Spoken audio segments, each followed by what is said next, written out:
특별한 점이 있었어요. 영상에서 이렇게 다 움직이는 영상에다가 가사 입힌 거 아세요? 아까 마지막 송과 찬양 같은 경우 이렇게 뒤에 이렇게 막 그 별이 이렇게 쏟아지는 그 모습 있잖아요. 그거 되게 어려운 기술입니다, 여러분. 그냥 그림에다가 이렇게 쓰는 거는 뭐 저도 할 수 있고 아무나 할 수 있는데 그 움직이는 동영상에다가 그 가사 입히는 거는 쉬운 게 아닙니다. 그 어려운 거를 지금 우리 김미서 형제님께서 해주고 계시다는 거, 우리 박수 한번 감사의 박수 드리도록 하겠습니다. 네. 여름 팀캠프 때도 이렇게 움직이는 영상에다 가사를 써주셔가지고 우리 찬양팀이 팀들하고 너무 재밌게 했는데 이번에도 해주시는 건가요 혹시? 의뢰 받으셨나요? 아, 네. 제가 밥 한번 살 테니까 의뢰 오면 꼭 해주시면 감사하겠습니다. 하여튼 굉장히 어려운 기술들이 점점 우리도 발전하고 있다라는 생각이 너무 들고요. 기쁜 마음으로 오늘 말씀 같이 나누도록 하겠습니다. 12월 20일이 되겠고요. 오늘 교회를 교회되게 하는 길에 성장을 위한 역할. 교회는요, 성장이 있어야 됩니다. 교회가 교회되려면 여러 가지를 제가 말씀을 드렸는데 성장이 있어야 된다. 그래서 성장을 위한 하나님의 계획이 그 교회 안에 있다라는 것을 오늘 살펴보려고 합니다.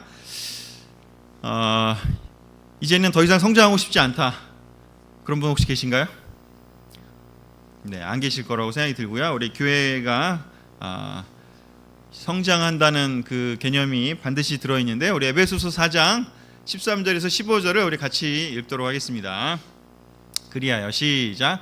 그리하여 우리 모두가 하나님의 아들을 믿는 일과 아는 일에 하나가 되고 온전한 사람이 되어서 그리스도의 충만하심의 경지에까지 다다르게 됩니다. 우리는 이 이상 더 어린 아이로 있어서는 안 됩니다. 우리는 인간의 속임수나 간교한 술수에 빠져서 온갖 교훈의 풍조에 흔들리거나 이리저리 밀려다니지 말아야 합니다. 우리는 사랑으로 진리를 살면서 모든 면에서 자라나서 머리가 되시는 그리스도에게까지 다다라야 합니다. 아멘. 보셨죠? 어드밴스드 기술, 살짝 올려주는 기술, 후모 형님만 할 수 있는. 자, 하여튼 오늘 교회 목적 얘기할 때요. 여기 그 교회가 교회 안에 있는 한 명 한 명의 멤버들이, 제자들이, 크리스천들이, 성도들이 하나님의 아들을 믿는 일과 아는 일에 하나가 될 뿐만 아니라 온전한 사람으로 발전하고 성장하고 그게 어디까지 다다르게 되냐면 목표가 그리스도의 충만하심의 경지에까지 이르게 된대요. 저렇게 되면 참 좋겠죠. 네, 그리스도의 충만하심이 우리의 목표인 거죠. 어쩌면 이 세상에서는 아마 도달하기는 어려울 것 같아요. 그렇지만 그게 목표라는 거는 우리가 알고 그 방향을 향해서 나아간다면 우리가 하늘나라 가서는 이루게 되지 않을까 생각이 듭니다. 그러기 위해서 사랑으로 진리도 말할 수 있어야 되고 모든 면에서 자라나서 머리 되시는 그리스도에게까지 다다라야 하는 게 바로 우리의 목표인데요. 그래서 교회가 존재하는 여러 가지, 교회가 교회다울 수 있으려면 우리가 이 목표가 있음을 잊지 말아야 돼요. 그 잠언에도 그런 말이 있거든요. 이렇게 비전이 없으면, 계시가 없으면, 비전이 없으면 사람들이 방자하게 된다, 뭐 이런 한글 표현이 그런 게 있어요. 그래서 우리가 바라볼 수 있는 비전, 우리가 함께 향해 가는 그 지점이 어딘지를 알 때, 함께 거기를 바라보고 나아갈 때, 그때 우리가 우왕좌왕 흔들리지 않고 우리의 목표를 정확히 알고 있다면 거기를 향해 나아갈 수 있다. 그래서 우리가 그 목표가 바로 무엇이냐? 제자들이 지속적 성장해서 우리가 하나님의 아들을 믿는 일과 아는 일에 예수님과 예수님의 성품을 또 닮아가고 예수님을 아는 것에 있어서 우리가 더 나아가게 된다라는 것을 얘기하고 있습니다. 그래서 우리가 모여서 계속 말씀도 듣고 또 서로 교제하고 또 서로 돕고 하면서 우리가 하려고 하는 일들은 바로 무엇이냐? 바로 이 그리스도의 충만하심에 우리가 다다르기 위한 노력을 하는 거죠. 그래서 교회 목적이 이거라는 것을 기억을 해보고요. 그러면 이 구절이 그리하여라고 나왔다면 그리하여라는 것은 그 앞에 있는 것의 좀 결과잖아요. 뭐 그러므로라고 할 수도 있고 그래서라고 할 수도 있는데 그리하여가 나왔기 때문에 그럼 그 앞절에는 뭐라고 나오느냐를 살펴보도록 하겠습니다. 자, 그 앞절 12절, 11절, 12절이 여기에 나와 있습니다. 같이 읽어보겠습니다. 시작. 그분이 어떤 사람은 사도로, 어떤 사람은 예언자로, 어떤 사람은 복음 전도자로, 또 어떤 사람은 목사와 교사로 삼으셨습니다. 그것은 성도들을 준비시켜서 봉사의 일을 하게 하고 그리스도의 몸을 세우게 하려고 하는 것입니다. 이러고 난 다음에 그리하여가 나오는 거죠. 그래서 그리하여 바로 이런 일들, 우리의 그리스도의 충만함에 다다르게 하도록 우리 교회가 그런 역할을, 그런 목표를 갖고 교회 생활을 하게 된다라는 것인데요. 그러기 위해서 어떤 일들을 하나님이 하셨냐? 그분이 바로 누구냐? 예수님이죠. 그 예수님, 교회의 머리 되시는 예수님께서 교회에다가 직분자를 세우셨다라고 해요. 그 직분자는 사도, 보냄받은 사람이란 뜻에 의해서 사도라는 사람들이고, 또 어떤 사람은 예언자, 하나님의 말씀을 전하는 게 예언이거든요. 하나님의 말씀에 예언의 결과가 있는 거죠. 효과가 있죠. 왜냐하면 말씀대로 하면 축복받을 거고 성공할 거고 잘 될 거고, 말씀대로 안 하면 문제가 생길 거고 죄의 결과를 당할 수밖에 없기 때문에 예언의 속성이 존재하게 됩니다. 하나님 말씀을 전한다는 건 그 자체로 예언의 속성을 가지고 있게 됩니다. 또 어떤 사람은 복음 전도자로 해서 교회를 세우는 일을 한다는 거죠. 넌 크리스찬들을 만나서 그 넌 크리스찬들이 성역 공부하고 이 복음이 전파되도록 하는 일을 주로 하는 사람을 복음 전도자라고 얘기하고, 또 어떤 사람은 목사와 교사로, 여기서의 목사는 셰퍼딩하는 사람을 뜻합니다. 돌보는 사람이고 또 가르치는 교사를 있다라고 합니다. 그래서 교회에 이런 역할들이 이렇게 존재하게 되고, 이 역할들이 다양하게 일을 하게 되면 어떤 일이 벌어지느냐? 성도들이 준비가 되게 된다. 무슨 준비가 되냐? 봉사할 수 있게 되고 그리스도의 몸을 세우게 하려고 하게 된다라고 되어 있습니다. 그래서 우리가 개인적으로도 성장하는 것도 중요하지만 그리스도의 몸인 교회가 세워지는 것이 바로 우리 개인의 성장과도 밀접하게 연결되어 있다고 할 수가 있습니다. 우리 개인과 교회가 분리되어 있지 않잖아요. 우리의 손이 우리의 몸과 분리되어 있지 않듯이 우리 개인이 우리의 몸인 교회와 분리되어 있지 않는데, 그래서 그 교회가 그리스도의 충만함에 이르게 되기 위해서는 각 교회의 역할들이 원활하게 돌아가야 되는데, 에베소서에서는 그 역할들을 사도, 예언자, 복음 전도자, 목사, 교사 이렇게 이야기를 하고 있습니다. 그래서 오늘은 교회가 이렇게 성장하기 위해서는 필요한 역할들, 직분들이 있다라는 개념을 우리가 잘 이해할 필요가 있다라는 얘기를 먼저 드리고 싶습니다. 그래서 우리 안에 다양한 그 기능들, 역할들이 있고 그 역할들이 잘 되면 교회가 원활하게 돌아가고 또 성장하게 되고 더 많은 봉사의 일들, 섬김의 일들을 할 수 있게 된다고 얘기하고 있습니다. 하나님은 항상 사람들을 세워서 또는 사람들을 보내서 일을 하십니다. 교회는 어떤 그 의리의리한 교회 건물로서 기능을 하는 것이 아니라, 뭐 유럽에 가면은 뭐 많잖아요. 뭐 두오모 성당 유명한, 뭐 노틀담 성당도 있고 뭐 엄청나 많은 그 성당들이 있고 이렇게 놀라운 교회들이 있지만 그 건물로 뭔가 일을 하는 것도 아니고, 어떤 놀라운 막 그 어떤 프로그램 시스템으로 일을 하는 게 아니고, 뭐 회사는 ERP도 중요하고 뭐 여러 가지 그런 시스템들 많잖아요. 요즘 뭐 클라우드도 있고 그런 시스템이 없으면 안 돌아가잖아요. 근데 사실은 하나님 나라는, 예수 그리스도의 몸은 사람이 사실은 전부고, 사람들이 결국엔 그 안에서 하나님이 계획하신 그 일들을 잘 진행을 할 때 놀랍게 성장하고 그 안에서 질서 있게 또 많은 역할들을 할 수 있다라고 하고 있습니다. 아모스 3장 7절에는 이렇게 얘기하시죠. 주 여호와 하나님께서는 자기 계획을 그 종 예언자들에게 보이지 않고서는 아무것도 행하시지 않는다. 결국은 하나님께서는 자기 계획을, 하나님의 뜻을 그의 종인 예언자들을 통해서 계속해서 전파하셨습니다. 그리고 예수님도 오셔서 3년 동안 많은 일을 하셨지만 그 중에 정말 중요한 일 중에 하나가 무엇이었냐면 바로 12명의 특별한 제자들을 삼으신 거죠.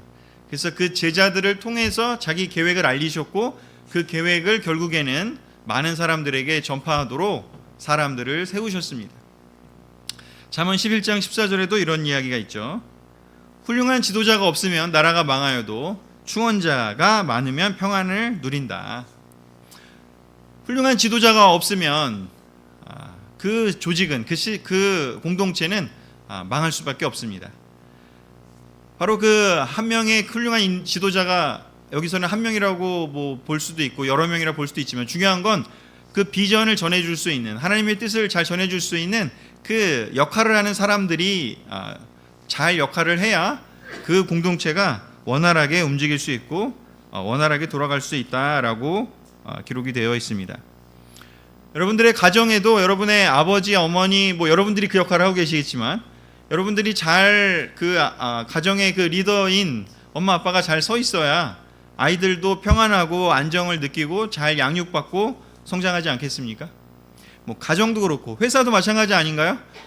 우리 여러분들이 다니는 그 회사에 그 조직에 그 지도자들이 놀라운 결정을 잘 해내면 엄청나게 많이 여러분들도 편하게 또 효과적으로 놀라운 성과를 이루면서 할 겁니다. 국가도 마찬가지죠. 모든 조직체에는 모든 공동체에는 이렇게 지도자가 너무나 중요하다고 볼 수가 있습니다. 바로 교회 안에도 그렇게 그 역할들 하나님의 뜻을 잘 기능할 수 있는 그 역할들을 할 수 있는 그 지도자들을 얼마나 많이 세울 수 있고 배출할 수 있느냐가 결국은 성장의 관건이 된다라고 볼 수가 있습니다. 예수님은 그 놀라운 사역을 하실 때 자신이 하신 일을 성경을 통해서 남기셨는데 그 남기신 것 중에 마태복음에 이렇게 세 가지를 하셨다라고 이야기를 하고 있습니다. 예수님이 하신 세 가지의 사역, 세 가지 역할. 마태복음 9장 35절 같이 한번 읽어보겠습니다. 시작. 예수께서는 모든 도시와 마을을 두루 다니시면서 유대 사람의 여러 회당에서 가르치시며 하늘나라의 복음을 선포하며 온갖 질병과 온갖 아픔을 고쳐 주셨다. 마태는 아주 샤프한 사람이었죠. 세무원이었지만 또 너무나 공부를 많이 한 사람이었고 그래서 예수님이 하신 일을 아주 체계적으로 잘 기록을 해놨습니다. 그래서 여기 보면 예수님이 어떤 일을 하셨는지를 볼 수가 있는데 크게 세 가지를 하셨습니다. 첫 번째는요, 여러 회당에서 가르치셨대요. 티칭을 하신 거죠. 왜 가르쳤을까? 사람들이 잘못 알고 있는 것들이 있어서 정확하게 가르쳐주기 위해서 율법에서 했던 그 원래의 원칙이나 원래의 뜻을 바리새파 사람이나 그 당시의 서기관들이 잘못 가르치고 있었기 때문에 그것을 다시 정확하게 가르쳐주기 위해서 티칭을 하셨습니다. 그래서 우리가 아는 뭐 율법에서는 뭐 원래는 안식일을 지킨다라는 그 의미가 정말 그냥 단순히 아무 일도 안 하고 그냥 쉬어야 된다 이런 뜻이 아니라 하나님 아무 일을 안 하는 대신에 하나님과의 관계에 집중하는 시간이다.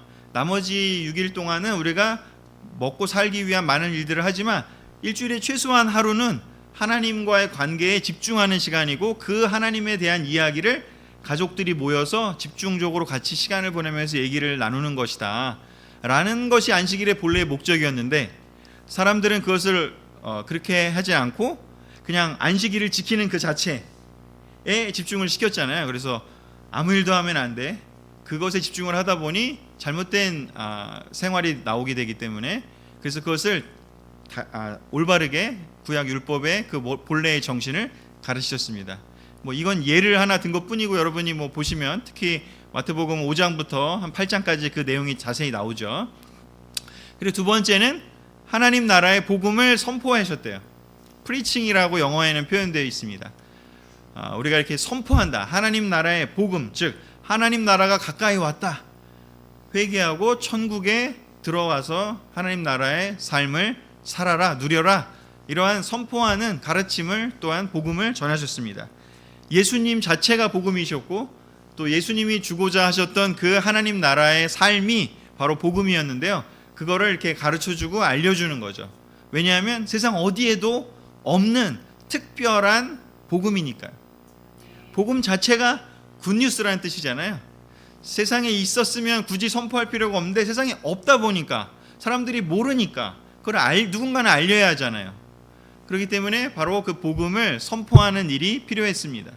그래서 이렇게 뭐 우리가 보통 복음을 선포한다 그러면 뭐 일요일 날 목사님만 선포하는 이런 거로 볼 수 있지만 사실 그런 게 아니라 그냥 우리가 사람들에게 예수님을 소개하고 예수님을 알리는 뭐 성경부가 됐던 아니면 뭐 그냥 대화를 통해서 이야기하는 것이던 그 복음이 예수님이라고 하는 그 복음을 전파해 주는 것이, 알려주는 것이 바로 선포하는 것입니다.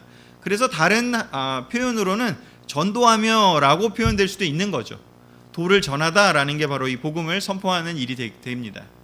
그래서 이 일은 특별히 이렇게 넌 크리스천들에게 전파하는 그런 것과 관련이 되어 있습니다. 그리고 세 번째는 온갖 질병과 온갖 아픔을 고쳐주셨다. 영어로는 이게 여기 힐링이라고 되어 있어요. healing the all disease, all pains 이렇게 되어 있는데요. 이렇게 고쳐주셨다고 되어 있습니다. 그래서 가르치고 선포만 하면 끝이 아니라 예수님은 사람들의 아픔과 질병과 그런 것들을 고쳐주셨습니다. 근데 놀랍게도 의사가 하는 일까지 다 하신 거죠, 실제로. 근데 우리가 지금 그걸 할 수는 없고 예수님이니까 가능했던 거고, 우리 시대에는 질병은 의사에게, 아픔은 교회로, 하여튼 간에 우리 교회 안에도 어떤 힐링에 되는 일들을 겪어야 되는데요. 우리가 여러분 언제 힐링의 느낌을 받으시나요? 교회 안에서 언제 힐링의 느낌을 받으세요? 네? 교제할 때. 그렇죠? 또 우리 형제들은 언제 힐링의 느낌을 받으시나요? 게임할 때 아닌가요? 같이 우리 형제 수련회 가고 우리 같이 축구하고 뭔가 그러면 좀 힐링 되지 않나요? 네, 그렇죠. 제가 이렇게 설명해 주니까 딱 오잖아요. 자매들은 언제 이렇게 힐링의 느낌을 받나요? 그렇죠. 너무나 이렇게 좀 좋은 편안하고 안전한 장소에서 또 좀 이렇게 기분 좋게 해주는 어떤 그런 장소에서 같이 마음이 깊숙이 연결되는 대화를 할 때, 그때 너무 힐링되지 않습니까? 그래서 결국에는 이제 예수님이 아니다 보니까 우리는 질병을 고쳐줄 수는 없고, 또 우리가 무슨 심리학 전문가는 아니기 때문에 온갖 그 마음의 그 아픔들을 어루만져 줄 수는 없지만, 그러나 그 힐링의 포인트들은 우리가 할 수 있다라는 것을 한번 생각해 보면 좋을 것 같습니다. 바로 예수님이 하신 사역을 이렇게 티칭, 프리칭, 힐링으로 이렇게 정리를 마태가 했습니다. 그래서 이 사역이 교회 안에도 그대로 이루어져야 한다라고 얘기할 수가 있고, 실제로 아까 에베소서에도 따지고 보면 이러한 세 가지의 기능을 그런 직분자들을 통해서 역할들이 되어질 때 우리 교회가 성장하고 그리스도의 충만함에 다다를 수 있다라고 이렇게 설명을 한 거라고 볼 수가 있습니다. 교회가 성장하는 과정이 이렇게 숫자적으로 보면 12명에서 시작을 했고요. 또 누가복음 10장에 보면 그 12명의 사도 외에 72명의 제자가 있었다라고 합니다. 그리고 사도행전 1장에 보면 120명이 되는 사람이 마가의 다락방에 모여서 함께 합심해서 기도했다라고 이야기를 합니다. 바로 12명, 72명까지는 예수님이 그 3년 동안 활동하시면서 만든 규모였습니다. 그러나 예수님이 승천하시고 난 후에는 이제 3,000명이 세례받고 5,000명이 세례받고 점점 더 교회가 숫자적으로 늘어났습니다. 그래서 12명이 있었을 때만 해도 예수님이 혼자서 그 세 가지 역할을 다 하시면서 12명을 가르치셨고, 그 12명이 또 배워서 72명을 또 도와줄 수 있는 그런 성장을 한 거죠. 그래서 근데 그 역할들을 바로 했기 때문에 성장을 했다라고 볼 수가 있습니다. 얼마나 좋겠어요. 예수님하고 같이 있으면 말씀도 가르쳐 주셔, 복음도 선포해 주셔, 또 온갖 아픔과 질병도 고쳐 주셔. 너무 재미있지 않겠습니까? 그런 예수님하고 함께 다녔기 때문에 12 사도들은 너무 즐거웠을 거예요. 너무 다이나믹했고 너무 흥미진진했을 것 같아요. 그냥 지루할 틈이 없었을 것 같아요. 그리고 나서 초대교회가 생기면서 3,000명, 5,000명이 생기면서 이제는 규모가 달라졌기 때문에 다양한 그 일들을 나눠서 할 수밖에 없죠. 또 한 명이 예수님 같은 사람이 있을 수는 없잖아요. 만능인 사람이 있을 수 없잖아요. 그렇기 때문에 그 예수님이 혼자 다 하실 수 있었던 그 역할을 이제 여러 사람들이 나눠서 해야만 했던 것이죠. 그래서 교회 안에 많은 일들이 이렇게 퍼져나갔습니다. 그래서 대표적으로 복음 선포하는 일은, 아까 얘기했던 프리칭의 일은 바로 누가 주로 했느냐? 복음 전도자, 영어로 이벤젤리스트들이 주로 그 역할을 했습니다. 그래서 복음 선포하는 일은 복음 전도자들이 열심히 사람들을 만나서 그 가르치고 넌크리스천들을 성경 공부하고 또 그들에게 이 복음들을 전파하고 또 그 일을 하기 위해서 넌 크리스찬들과의 접점을 계속해서 늘려가는 일들을 했었습니다. 바로 그 바울이 사도라고도 표현되지만 이 복음 전도자의 역할을 한 거라고 볼 수가 있습니다.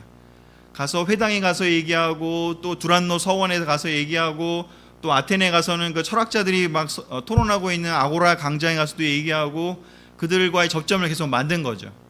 뭐 우리 교회로 따지자면은 막 우리가 축구 모임 해가지고 또 이렇게 넌크리스찬 친구들하고 같이 접점을 만들고 또 그 중에 또 교회를 초대하기도 하고 또 뭐 여러 가지로 우리가 뭐 행사 같은 거 할 때 외부의 사람들 초대하기도 하고 또 사실은 우리가 그 바이블톡이라는 것 그것이 바로 우리가 이 복음 전도자의 역할을 하는 중요한 창구였습니다.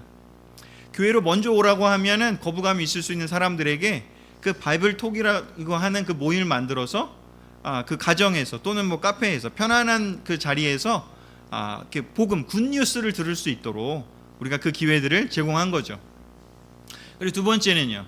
그런 사람들이 열심히 성공하고 해서 예수님을 주님으로 고백하고 교회 안에 들어오게 된다면 교회 들어와서 끝인가요? 그러면 참 좋겠죠. 하지만 교회 안에 들어온다고 해도 여전히 우리 삶에 배워야 될 일들은 너무 많잖아요. 우리가 어떻게 싱글 때는 남녀 간의 그 이성과 어떤 관계를 맺어야 하는지, 그리고 어떤 또 결혼하면 또 어떻게 또 배우자의 관계를 계속 만들어 가야 하는지, 그 로맨스를 어떻게 이어가야 하고 또 그러한 또 같이 함께 가정을 꾸려가는 거는 또 어떻게 해야 되는지, 또 자녀가 생기면 자녀는 어떻게 키워야 되는지, 또 나이가 들면서 또 점점 더 많은 사람들과 많은 일들을 하게 되는데 그 일들을 할 때 또 어떻게 해야 되는지, 뭐 여러 가지 사실은 우리 삶에 크리스찬이 된다고 해결되지 않는 그 문제들은 여전히 있기 때문에 그러면 그 일들은 우리가 어떻게 해나가야 되는지를 바로 이 말씀의 가르침을 통해서 다양하게 우리가 배워야지만이 우리의 삶에 여러 가지 그런 일들을 성경적인 방법으로 우리가 해낼 수가 있겠죠.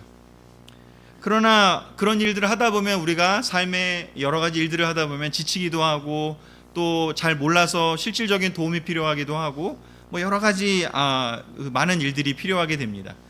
그때 바로 삶을 돌보는 역할을 영어로는 이제 아까는 힐링이라는 표현을 썼지만 예수님 시대는 힐링이라는 표현을 썼지만 복음서에서 그 뒤에 서신서에 많이 나오는 표현은 쉐퍼딩이라는 단어가 많이 나옵니다. 쉐퍼딩이란 말이 바로 뭐냐? 돌봄이란 뜻이거든요. 양을 돌본다 하는 거잖아요. 그래서 이 양을 돌보는 역할들을 주로 하는 역할이 바로 누가 하는 것이냐? 장로의 역할인 것이죠. 그래서 우리 안에 특히 장로가 하는 역할들을 그 어떤 직분이 있어서가 아니라 그 역할들이 서로 우리가 많이 여기서 해주는 분들이 많이 있다고 생각이 들어요. 우리의 어떤 뭔가 이야기를 들어주고 또 뭔가 직장 일이 어려울 때는 그 직장을 어떻게 헤쳐나가야 되는지를 알려주시는 그런 조언을 해주는 우리 선배들이 바로 장로 역할을 하시는 거고요. 또 뭐 우리 자매님들 같은 경우도 많잖아요. 우리 언니들이 우리 또 선배들이 결혼 생활 이렇게 하는 거라고 얘기해주고 그러면 얼마나 도움이 되겠습니까? 그렇죠? 그리고 우리 가정은 또 어떻게 깨끗하게 해야 되는지, 또 정리는 어떻게 잘해야 되는지, 뭐 아이들은 어떻게 양육을 잘해야 되는지, 또 뭐 음식은 어떻게 하는지, 뭐 여러 가지 그냥 일상적인 우리 삶의 돌봄들의 역할이 많잖아요. 그래서 사실은 그 일들을 여러분이 하셨다면요, 바로 장로의 역할을 하신 겁니다. 그래서 우리가 사실 이 세 가지를 뭐 어떤 사람은 하나만 하는 게 아니라 다양하게 사실은 다 하고 있었어요. 우리가 바이블톡을 했다면 복음 전도자 역할을 한 거고, 또 넌크리스찬들을 만나서 교회를 초대하고 있다면 그 역할을 한 거고요. 또 뭔가 말씀에 배워온 것들을 다른 사람들에게 가르쳐 주고 있다면, 더 어떻게 보면 필요가 많은 그 사람들에게 하나님 말씀을 가르쳐 주고 있다면 교사 역할을 하신 거고요. 또 삶의 실질적인 필요들을 위로해 주고 공감해 주고 돌봐주고 하는 그 역할들을 하셨다면 장로 역할들을 하신 겁니다.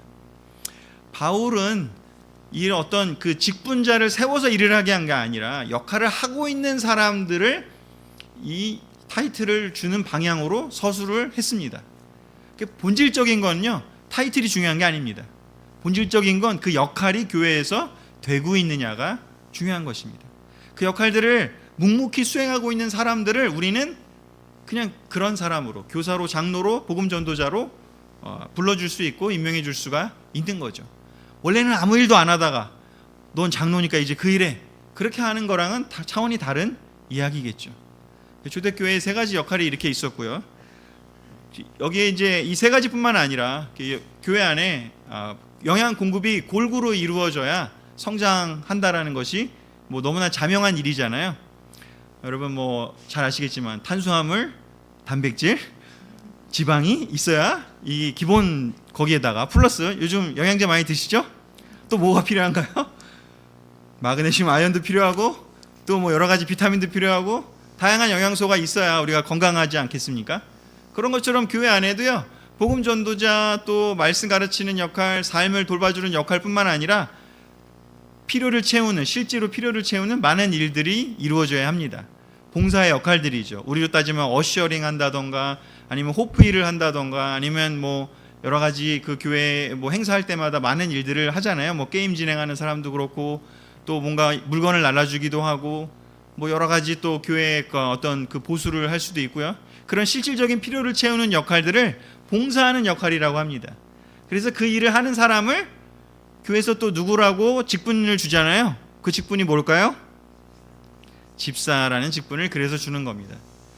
그래서 그리고 공동 예배에서 예배를 또 할 때 가정교회에서는 사실은 예배가 찬양이 그렇게 크게 중요하지 않을 수도 있지만 그래서 뭐 이렇게 초대교회 당시에는 큰 찬양에 대한 이야기가 많이 나오지 않을 수도 있습니다. 하지만 이렇게 교회가 성장하면 성장할수록 가정교회들이 모여서 함께 예배드리기를 시작하는 그 단계부터는 이 찬양이 굉장히 또 중요한 역할을 하게 됩니다. 우리도 이 찬양의 역할이 얼마나 중요한지 여러분 올해 너무 많이 겪어보셨잖아요. 그래서 우리 찬양이 너무나 풍성할 때 우리 예배가 더 풍성해지고요. 사실 잘 보면은요, 이 내용들이 신약에 있는 내용이지만 구약에도 잘 보면 이 내용들이 골고루 채워졌을 때 구약에는 어떻게 나오는지요? 왕과 제사장과 예언자라는 그런 세 가지의 핵심 역할들이 있었고요. 그리고 그 역할, 제사장의 역할을 보조하는 그 의미로 레위인들이 그 안에서 성전을 관리하는 책임을 갖기도 하고 또 고라 자손과 또 뭐 그런 아삼 자손이라고 하나요? 그런 자손들이 이렇게 찬양을 맡아주기도 하고 하면서 그 역할들이 풍부해졌습니다. 그래서 교회가 골고루 영향이 채워진다는 것은 이런 다양한 기능들이 교회 안에 잘 진행되고 있을 때, 그 일들이 잘 진행되고 있을 때, 영양분이 공급되고 있을 때 그 공동체는 성장할 수밖에 없다라는 것이 바로 신약에서 가르쳐주는 그런 성장의 원리입니다. 그래서 한 사람이 여러 가지 일들도 할 수 있겠지만 이러한 골고루 영향이 되는데요. 그렇지만 교회가 성장하는 지금 이야기를 하고 있습니다. 성장의 단계에는 우리 사람도 그렇지만 우리 아이들 많이 키워보셨잖아요. 우리도 컸고요, 이렇게 지금까지. 근데 자라면서 항상 건강한가요? 저도 저희 애들 데리고 진짜 막 새벽에도 이렇게 들쳐매고 응급실 간 적도 있고 좀 뭐 여러 가지 그 질병이 없을 수가 없는 것 같아요. 제가 최근에 다 읽은 책 중에 이렇게 유기적 교회 세우기라는 그런 책을 읽었었고 제가 많이 여기저기 좀 지금 추천하는 책이기도 한데요. 거기 놀라운 그런 이야기들이 있더라고요. 유기적, 바울이 서신서에서 교회를 설명할 때 몸이라는 표현을 썼다라는 것이 바로 유기적이다라는 표현인데요. 유기체는 바로 살아서 움직이는 생명체를 뜻한다. 교회가 생명체라면, 유기적인 존재라면 안 아플 수 없다는 거죠. 아플 수밖에 없다. 근데 우리가 우리도 그랬고 우리 아이들도 그렇지만 아프고 나면 좀 성장하지 않을까요? 한 번씩 아프고 나면 좀 성장하고 바뀌고 또 이렇잖아요. 또 면역도 생기고, 그렇죠? 그냥 아주 안 아프고 그냥 건강하게만 자라다오 우리가 그렇게 얘기하지만 실제로는 그렇지 않잖아요. 교회도 그런 것 같아요. 교회도 여러 가지 이렇게 아픔을 겪으면서 감기도 걸리고 소화불량도 걸리고 때로는 타박상 골절도 있고 뭐 그런 질병들을 거치면서 우리가 극복하면서 면역도 생기고 성장하는 거죠. 그런데 또한 우리가 만약에 이런 가벼운 질병들만 있으면 건강하게 계속 살 수 있는데 교회에 심각한 질병이 생긴다면 예를 들면 암 같은 것, 사실은 가벼운 질병들은 대부분 외부에서 세균 감염 또는 바이러스 감염 이런 외부에서 오는 것들은 어떻게 보면 더 대응하기 쉬운 것 같아요. 가볍기도 하고. 물론 아프죠. 세균, 바이러스 걸리면 아프잖아요. 하지만 그런 것들은 이렇게 치료를 하고 또 쉬고 이러면 날 수가 있고, 뭐 좀 운동하다 골절이 생기면 다시 뼈가 또 튼튼하게 붙기도 하잖아요. 그러나 이렇게 암 같은 것은 심각한 질병인데 바로 뭘까? 이렇게 내부에서 일어나는 거죠. 이렇게 저도 암 때문에 연구를 많이 했잖아요. 그래서 암이 뭘까 보면, 암은 정상세포인데 원래는 외부에서 온 게 아니라 정상세포인데 무언가 돌연변이가 돼갖고 자기의 정상세포였다가 갑자기 내부의 자기 자신을 공격하는 그 세포가 되는 게 암이라고 하더라고요. 그래서 이게 자기 자신을 갑자기 돌연변이가 돼갖고 자기 자신을 주위에 있는 정상세포들을 자꾸 먹어가면서 성장하면서 결국에는 이 온몸이 죽게 만드는, 즉 내부에서 생긴 돌연변이 같은 그런 것들인데, 우리가 뭐 올 한 해 여러 가지 공동서신을 통해서 많이 봤잖아요. 그래서 거짓 가르침이 생길 수도 있고, 암적인 것들이 그런 거잖아요. 거짓 가르침이 생길 수도 있고, 또는 뭔가 그 안에서 계속해서 이렇게 세속적인 영향을 받으면서 예수님의 말씀이 아니라 다른 것들을 끌고 들어와서 내부를 공격할 때, 그때 그것이 바로 암이라고 얘기를 합니다. 성경에 암이라는 단어가 나오는 그 구절이 한 구절이 있는데요. 디모데후서 2장 17절에 있습니다. 후메네오와 빌레도가 바로 그런 사람들이라 라고 바울이 디모데에게 얘기하고 있는데, 그들이 바로 하는 일들이 무엇이었냐? 성경 말씀이 아닌 것들을 끌고 들어와서 내부를 공격할 때 바울은 그 사람들을 조심하라고, 조심하는 수를 그걸 넘어서서 경계하고 멀리하고 쫓아내라고 이야기를 하고 있습니다. 우리가 이렇게 가벼운 질병들은 극복하면 되는데요, 우리가 심각한 질병은요 수술해서 잘라내서 도려내야 합니다. 내부를 공격하는, 우리 자기 자신을, 교회 자체를 공격하는 그러한 일들이 벌어진다면 어쩌면 수술을 해야 될 수도 있습니다. 그래서 성장하는 과정 중에는 아까 같이 역할을 잘하는 긍정적인 측면도 있고요, 이런 어려움이 왔을 때 이런 걸 극복해야 되는 차원도 있다라는 것을 우리가 같이 성경적인 차원의 근거를 통해서 살펴볼 수가 있습니다. 이제 정리를 해나가도록 하겠습니다. 자, 그래서 우리가 구원의 완성 때까지 교회에서 서로 해야 될 일이 뭘까? 바로 성장하는 일입니다. 오늘 제가 주로 사용한 본문 에베소서 4장 11절부터 15절까지 봤는데, 이제 그 다음 구절인 16절을 같이 읽어보도록 하겠습니다. 시작. 온 몸은 머리이신 그리스도께 속해 있으며 몸에 갖추어져 있는 각 마디를 통하여 연결되고 결합됩니다. 각 지체가 그 맡은 분량대로 활동함을 따라 몸이 자라나며 사랑 안에서 몸이 건설됩니다. 아멘. 구원의 완성 때까지 우리가 교회를 이루고 살아가잖아요. 우리가 여기서 무엇을 해야 될까요? 우리는 성장해야 합니다. 교회가 교회다워지려면 성장이 있어야만 합니다. 각 개개인의 성장이 있어야 되고 교회 자체의 성장이 있어야 됩니다. 그 성장이 이루어지기 위해서는 무엇이 필요하느냐? 온 몸이 머리이신 그리스도께 연결되어 있고, 즉 한 명 한 명의 제자가, 한 명 한 명의 크리스찬이 각자 그리스도 예수님과 연결되어 있어야 하고, 또한 몸에 갖추어져 있는 각 마디마디를 통해서 우리 서로 제자들이 연결되어야 한다라고 이야기를 하고 있습니다. 그리고 그 연결되는 그 지체를 통해서 무엇을 해야 되느냐? 각 지체가 그 맡은 분량대로 활동을 열심히 하라고 이야기를 하고 있습니다. 그래서 그 각 지체가 그 맡은 역할을, 그 역할들이 어떤 사람은 아까 얘기 나온 그 여러 가지 역할 중에 조금 더 하는 역할들이 있을 거고 조금 덜 하는 역할들이 있을 거예요. 그래서 그 각자 자기가 할 수 있는 그 역할들을 각자 분량에 맞게 열심히 활동을 하면 몸이 어떻게 돼요? 자라난다고요. 그리고 사랑이라고 하는, 사랑이 어떻게 보면은 교회에 연결되어 있는 그 묶은 피와 같죠. 우리 몸이 각 지체가 있지만 그걸 연결해 주는 게 말하자면 피가 순환하면서 영양을 공급하고 또 노폐물을 다시 또 배출을 시키면서 연결되잖아요. 그 피와 같은 게 바로 뭘까? 성령님이고 사랑이라고 할 수가 있습니다. 바로 그 성령님의 역할, 그 사랑의 역할이 있을 때 그때 우리 몸이 서로 연결돼서 건설되고 자라난다고 이야기를 하고 있습니다. 교회 되기 위해서 이 교회가 되게 건강하구나라고 느끼기 위해서는 바로 이렇게 각자가 이 일을 하고 있으면 됩니다. 첫 번째, 머리이신 그리스도께 속해 있고요. 두 번째요, 각자가 아까 보여드린 그 역할들을 잘 나름대로 열심히 하시면 교회가 성장하고 건설되게 된다라고 이야기하고 있습니다. 우리 분당교회가 올 한 해 어떤 여러 가지 또 질병들을 극복하고 여러 가지 일들을 해나가며 성장해 왔다고 생각이 듭니다. 모두 다 여러분들이 열심히 각자의 분량대로 활동을 하셨기 때문이라고 생각이 듭니다. 저는 특별히 아까 그 5가지의 그 역할들이 분당교회 안에 많은 서로 정말 자발적으로 역할들이 많이 잘 되고 있었기에 풍성한 한 해가 아니었나 싶습니다. 너무 감사드리고 그 역할을 해주신 모든 분들 감사드리고 우리가 내년에도 우리가 더 그 역할들을 해냈으면 좋겠습니다.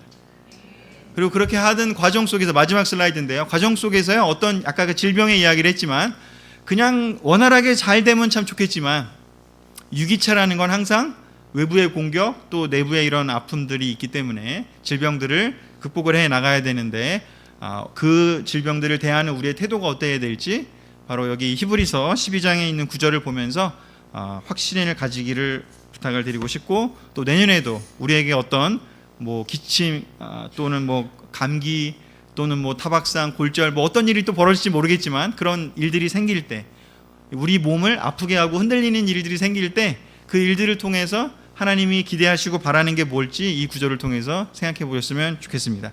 마지막 구절 읽고 마무리하도록 하겠습니다. 시작. 여러분은 말씀하시는 분을 거역하지 않도록 조심하십시오. 그때에는 그의 음성이 땅을 뒤흔들었지만 이번에는 그가 약속하시기를 내가 한 번 더 땅뿐만 아니라 하늘까지도 흔들겠다 하셨습니다.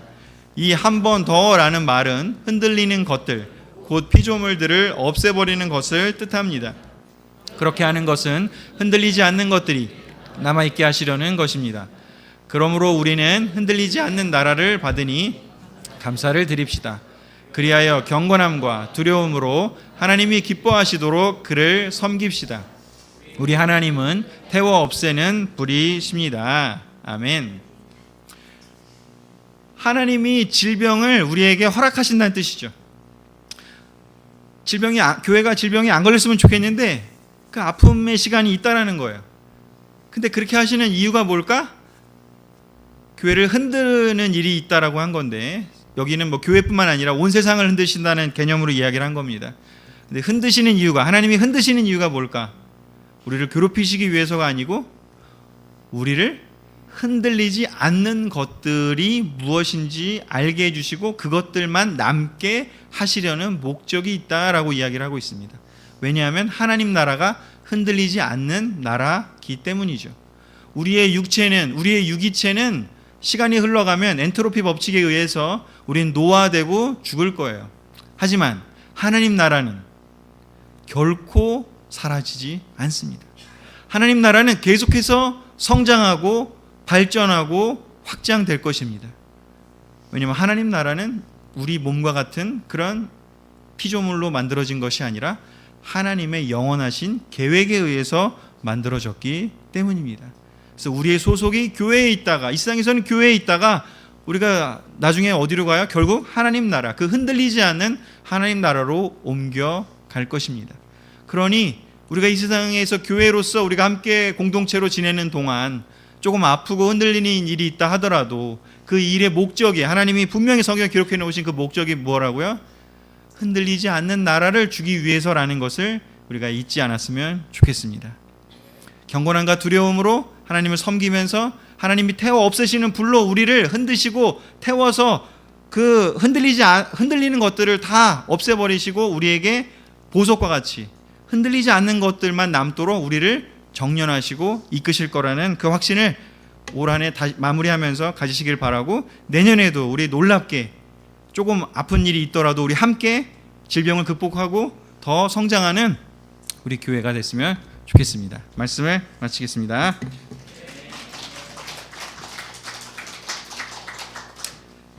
자, 그러면 주중 예배는 다음 주에 크리스마스 예배로 드리고요. 우리 1월 3일에 다시 만나는 걸로 하고 그 사이 동안 잘 지내시기 바라겠습니다. 일요일 예배가 물론 있으니까 또 뵙고요. 우리 기도하도록 하겠습니다. 우리에게 제자가 된 후에 그냥 혼자 지내라고 하지 않으시고 교회를 허락하신 그 하나님의, 그 예수님의 뜻을 오늘 다시 한번 살펴봤습니다. 교회 안에 많은 일들이 있습니다. 우리 안에 그 역할들을 각자 해내는 한 명이 있음에 감사하고, 누군가는 프리칭의 역할을, 누군가는 티칭의 역할을, 누군가는 힐링의 역할을, 셰퍼딩의 역할을, 또 누군가는 봉사의, 섬김의 역할을, 또 누군가는 예배를 풍성하게 하는 역할들을 우리가 함께 해나가고 있습니다. 함께 할 수 있는 동역자들을, 친구들을 주심에 감사하고, 우리가 때때로 아픔이 있을 수 있지만 그 질병들을 잘 극복하고 우리가 서로 연결돼서 우리가 장성한 그리스도의 분량까지 이르는 우리 한 명 한 명 되기를 간절히 바라고 축원합니다. 주님께서 저희들을 이끌어 주시고 축복해 주시고 끝까지 함께하여 주실 것이라는 믿음을 다시 한번 감사드리며 이 모든 말씀 사랑이 많으신 예수님의 이름으로 기도했습니다. 아멘. 우리 그룹끼리 만나고 헤어지도록 하겠습니다. 감사합니다.